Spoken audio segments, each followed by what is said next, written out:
Coucou, bonjour, bonjour, bonjour, toutes les mamans, les papas, les enfants, tout le monde, vous qui nous suivez de partout, sur notre page Facebook, les recettes de Mère Eliane. On a aussi un compte YouTube. Si vous n'êtes pas encore abonné, allez-y vous abonner. Vous allez voir, c'est écrit les recettes de Mère Elia. Souvent, pour avoir les liens pour vous abonner, j'ai l'habitude d'envoyer le message, souvent dans Messenger pour ceux qui sont amis avec moi. Mais pour ceux qui ne sont pas amis, vous verrez tout le temps, j'ai l'habitude de partager dans la page. Quand je mets une vidéo sur YouTube, j'ai aussi l'habitude de partager aussi sur notre page. Et là, vous aurez accès à cliquer dessus et vous verrez sur votre droite en cliquant sur la vidéo, là où c'est écrit abonner et abonnez-vous en masse. Et sans oublier d'inviter aussi d'autres personnes à s'abonner aussi. Bon, aujourd'hui, j'ai une petite vidéo pour vous. Donc, tel que vous voyez devant moi, c'est une petite vidéo c'est de beignets au gâteau. Donc, vous allez voir, tout le monde a l'habitude de le faire. Donc, moi aussi, aujourd'hui, je l'ai fait à ma façon. Donc, du coup, je vais vous montrer comment est-ce que je suis arrivée déjà. Puisque ici, si vous voyez ma pâte, j'ai fait tous les mélanges. Comme je n'ai personne pour me filmer, souvent, je me filme seule.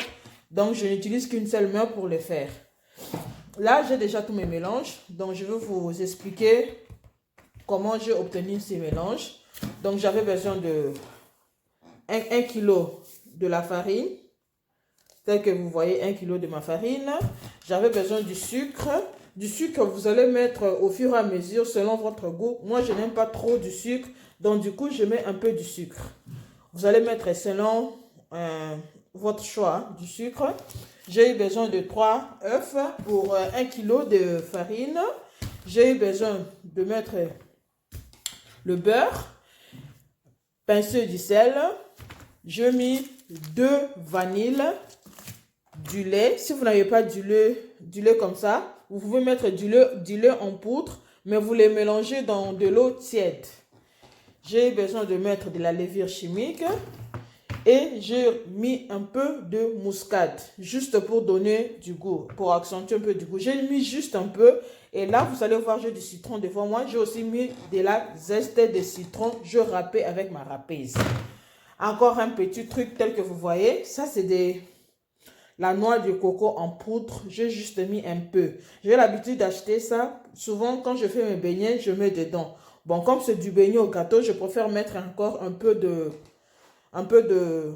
du noix de coco en poudre tel que vous voyez. Donc c'est ce que moi je disais. Tu peux ne pas le mettre. Si tu n'en as pas, tu peux ne pas. Mais moi comme j'en ai, donc je mets juste un peu.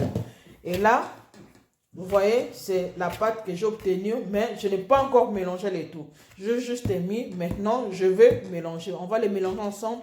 Nous allons voir à quoi notre pâte va ressembler. Suivant. Là, je suis en train de les mélanger. Bon, moi je préfère faire à la main. Mes mains sont propres. J'ai bien nettoyé mes mains avant de toucher à ma pâte. Je bien laver mes mains. Mais si vous avez une machine à robot, vous pouvez aussi utiliser votre machine pour obtenir votre pâte souple, mais un peu dure. Donc l'idéal, c'est ça. Donc là, je suis en train toujours de mélanger ma pâte. Oui, je suis en train de mélanger ma pâte. Mais là, je suis en train de constater que ma pâte est un peu dure. Maintenant, qu'est-ce que je veux faire pour que ça soit un peu tendre? C'est que je vais rajouter du lait. J'avais dit que je vais mettre du lait. Donc, je vais rajouter du lait un peu tiède, pas du lait froid. Hein. C'est du lait un peu tiède, vous rajoutez dedans. Bon, je vais rajouter du lait et vous allez voir à quoi ça va encore rester. Et voici enfin ressemble ma pâte. J'allais juste ajouter une petite remarque. J'allais dire, quand vous faites votre pâte, faites en sorte que si vous le faites dans vos mains, faites en sorte que la pâte ne puisse pas coller dans vos mains. Là, ça montre que votre pâte est bien mélangée et puis souple. Si ça colle dans les mains, faites en sorte que soit vous ajoutez de la farine pour que ça soit un peu dur, pas collant. Vous voyez mes mains? Donc, ma pâte est souple et bien dure et bien mélangée. Et maintenant, je vais laisser pendant 1 heure, laisser reposer pendant 1 heure. Après 1 heure, vous allez maintenant voir, je vais maintenant faire mes formes. Je vais donner des formes à ma pâte, dans les formes que je veux de beignet. Donc, vous allez voir encore. Donc, laissez reposer pendant 1 heure et puis, on va continuer. Merci. Et enfin, le moment, après avoir laissé ma pâte reposer pendant 1 heure, et maintenant, je suis venue donner des formes. Tel que vous voyez, je suis en train de vous montrer. Vous avez 3 façons d'enrouler vos pâtes, de donner de la forme. Tel que vous êtes en train de voir, c'est simple et facile, c'est pas du tout compliqué. Donc ici, j'ai juste enroulé en cordelette. Je vais utiliser ma planche, il faut avoir une planche.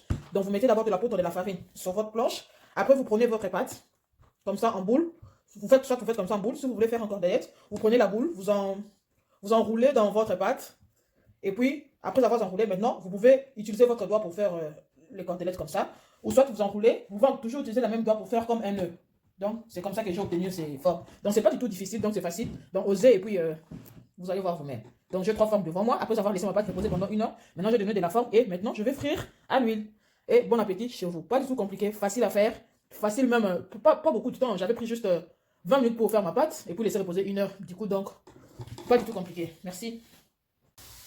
Le maman, faites attention. Quand vous les frire, vous êtes en train de les frire à l'huile. Faites en sorte que vous n'ayez pas que le feu ne soit pas trop chaud. Mettez votre huile à feu doux, afin que quand vous êtes en train de frire vos beignets, que ça puisse bien cuire. Sinon, vous allez voir que vos pâtes, si le feu est très fort, vous allez voir que non, vos pâtes à l'intérieur, ce n'est pas bien fait. Donc du coup, je vous conseille de mettre de l'huile, le réchaud, de baisser un peu, faites à feu doux. Comme ça, vous avez le temps de bien frire vos beignets à l'huile. Donc que ça soit vraiment très bien cuit jusqu'à l'intérieur. Donc vous voyez.